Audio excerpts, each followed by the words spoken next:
Sir నమస్కారం sir. నమస్తే అండి.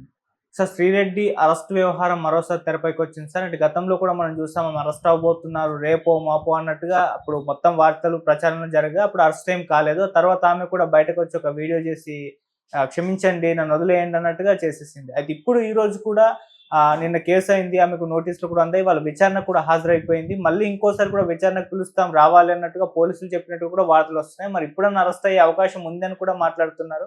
మరి మీరేం చెప్తారు సార్ దీనికి సంబంధించి? అంటే విచారణకి పిలిచి విచారణ జరుపుతున్నారు ఇంకా. హ్మ్. అంటే విచారణకి రాగానే ఇమ్మీడియేట్‌గా కస్టడీలోకి అయితే తీసుకోలేదు. ఏదో విచారించి పంపించేశారు. రేపు మళ్ళీ మళ్ళీ రమ్మన్నారు గదా! హ్మ్. కాబట్టి ఇమ్మీడియేట్ అరెస్ట్ ఉండదు అనేది అర్థమవుతూనే ఉంది. ఓకే.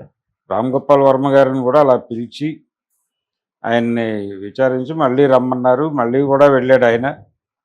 అలా సహకరిస్తున్నారు వీళ్ళు. కాకపోతే పోసాని కృష్ణమురళి కూడా తెల్ల జెండా ఎగరేశాడు. వీడియో చేసి మహాప్రభు అని దాదాపుగా ఇంక జీవితంలో ఎప్పుడూ ఏమీ మాట్లాడను, అసలు వీధిలోకి రాను, ఈ టైపులో మాట్లాడాడు ఆయన. అయినప్పటికీ అతన్ని అరెస్ట్ చేయటము, ఆ తర్వాత అతనికి రకరకాల ఏరియాల నుంచి వారెంట్లు వచ్చేలాగా డిజైన్ చేసి ఆ కోర్టులకి ఆ జైళ్ళకి తిప్పుతూ అతన్ని వేధించినటువంటి తీరు చాలామందిని కొంచెం భయపెట్టిన మాట వాస్తవం.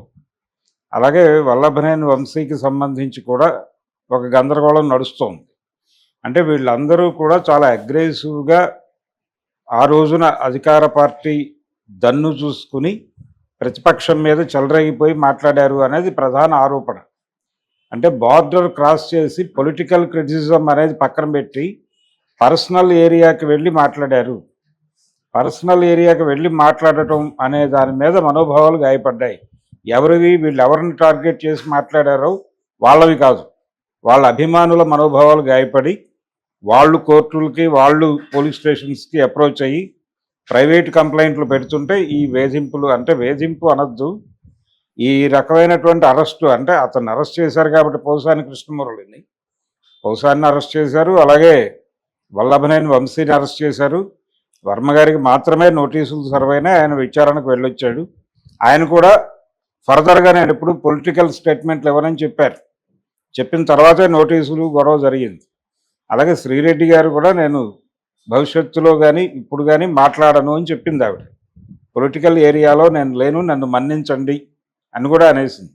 అయినప్పటికీ విచారణకు పిలిచారంటే ప్రెజర్ ఉంది, క్యాడర్ నుంచి ప్రెజర్ ఉంది అనేటువంటి అభిప్రాయాన్ని అధికార పార్టీ తాలూకా సోషల్ మీడియా ప్లాట్ఫామ్స్ మీద విపరీతంగా చర్చ జరుగుతోంది. అలాగే ప్రధాన స్రవంతికి చెందినటువంటి అధికార పార్టీ కొమ్ము కాస్తున్న పత్రికల్లో కూడా ఈ వీళ్ళని ఇలా వదిలిపెట్టేయటం సబబా అనేది అప్పుడప్పుడు రాస్తున్నారు. ఇదంతా కూడా అంటే క్యాడర్ నుంచి ప్రెజర్ ఉంది అనేది చెప్పుకోవడానికి.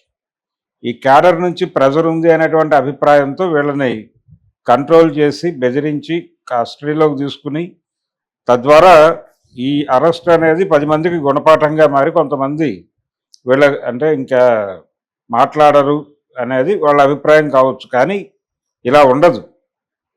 క్రిటిసిజం అనేది ఎప్పుడు పరిధి దాటినా శిక్షించడం తప్పేం కాదు.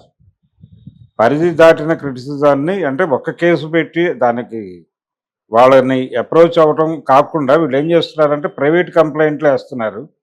ఆ ప్రైవేట్ కంప్లైంట్ల ఆధారంగా చాలా అగ్రెసివ్‌గా పోలీసులు మూవ్ అవుతున్నారు. నా ప్రశ్న ఏంటంటే ఇదే సందర్భంలో ప్రస్తుతం అధికారంలో ఉన్నటువంటి పార్టీ వైపు నుంచి కూడా కొంతమంది అదర్ సైడ్ అంటే ఇప్పుడు ప్రతిపక్షంలో ఉన్న అప్పటి అధికార పక్ష నాయకుల మీద కూడా అవాకులు చవాకులు పొలిటికల్ క్రిటిసిజం పరిధి దాటి మాట్లాడుతున్నారు కదా, పర్సనల్ ఏరియాకి వెళ్ళి. అయితే అరెస్ట్ జరిగింది కానీ దీనికంటే ముందు కూడా ఇలాంటి ఆరోపణలు వచ్చాయి. కిరణ్ అనే అతన్ని అరెస్ట్ చేశారు. కానీ ఇది కిరణ్ మొదలుపెట్టింది కాదు. కిరణ్ కంటే ముందే చాలామంది మాట్లాడారు. చాలా వీడియోలు చేశారు వాళ్ళు. తెలుగుదేశం గెలుపు కోసం సహకరించిన మీడియా ఛానల్స్ వాళ్ళు అనేక స్కిట్లు చేశారు. ఆ స్కిట్లు చేసిన వాళ్ళ మీద, స్క్రిప్ట్ రాసిన వాళ్ళ, రాయించిన వాళ్ళ మీద మనోభావాలు గాయపడ్డాయని చెప్పి వైఎస్ఆర్సీపీ కార్యకర్తలు ఎందుకు కేసులు పెట్టలేదు? పెట్టి ఉంటే వాటిని ఇంతే వేగంగా పరిష్కరించే పరిస్థితిలో దీనికి ఎంత వేగంగా రియాక్ట్ అయ్యారో అలాగే ఆ పిటిషన్లకు కూడా అంతే వేగంగా రియాక్ట్ అయ్యి వాళ్ళని కూడా తీసుకొచ్చి లోపల పెట్టే పరిస్థితి ఉందా పోలీసు వ్యవస్థకు కానీ న్యాయ వ్యవస్థకు కానీ అని ప్రశ్నిస్తే సందేహాస్పదమైనటువంటి సమాధానాలే వస్తాయి.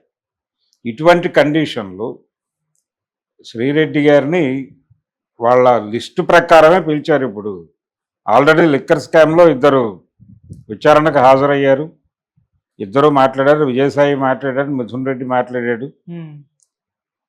వాళ్ళ పద్ధతిలో వాళ్ళు మా తప్పేమీ లేదు అనేది ఎస్టాబ్లిష్ చేసాం, బయటకు వచ్చాం అని చెప్తున్నారు. కానీ బయట ఉంటారో లేకపోతే అది ఇంకొంచెం సీరియస్ అయ్యి వీళ్ళని లోపలేస్తారో అనేది తెలియదు. ఇప్పుడు ఈవిడ పరిస్థితి కూడా అదే. ప్రస్తుతానికైతే నేడు పోయి రేపు రా అన్నారు. మరి రేపు వచ్చాక పరిస్థితి ఇలాగే నిన్నట్లాగానో ఈ రోజులాగానో ఉంటుందని చెప్పలేము. ఏదైనా జరగచ్చు. అయ్యా నేను తెల్ల జెండా ఎగరేసాను కదా అని చెప్పినప్పటికీ ఇదే జెండా ఎగరేసిన పౌసానికి ఏమైందో అది అవ్వచ్చు. ఏదైనా జరిగే ఛాన్స్ ఉంది. లేదు సీరియస్ వార్నింగ్ ఇచ్చి పంపించే అవకాశం కూడా ఉంది. మ్యాక్సిమం సీరియస్ వార్నింగ్ ఇచ్చి పంపించే అవకాశం కనిపిస్తోంది. లేదు ప్రెజర్ సీరియస్గా ఉంటే కనుక లోపలేస్తారు. Okay, thank you so much.